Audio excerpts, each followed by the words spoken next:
Just the fact that now you can have complaints being broadcast on social media brought marketing to be interested in those conversations, and then it brought all the organization now to look into like quality or, and having visibility on all those aspects. Our transparency and drive to move beyond a scripted world into conversations and engagement with consumers is actually driven by our senior leadership.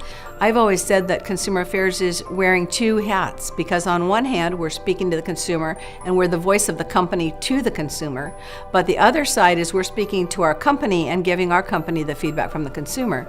And that is the feedback you want. That's the feedback you want to aggregate, roll up, button up, package, and get upstream to management and say, listen, this is what people are actually saying, not when we're prodding them, not when we have 15 in the room and we're paying them $75, not when we're giving them a contest at the end of it.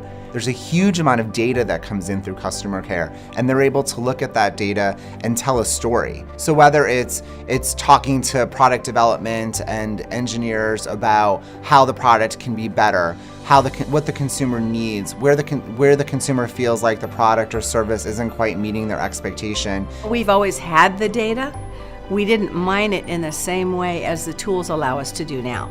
To get the data, that's one thing, but to provide insights is the real opportunity, and also to take some of this disparate data and really have it be meaningful. At the end of the day, when you pull everything back, all the bells and whistles and every touch point you have, it's still service, right? It's still answering a question, giving a helping hand. Now products are almost like a community. There's going to be an explosion around mobile. I think video is going to continue to expand. 24/7 is becoming much more the norm, and so that is a whole nother set of challenges. As things change, some things still stay the same. No matter what country you're in, no matter what language you speak, people want to be treated respectfully. Large global companies working every single day to advocate for the consumer, to listen to the consumer. The bottom line is the customers and consumers are always going to dictate what our challenges are.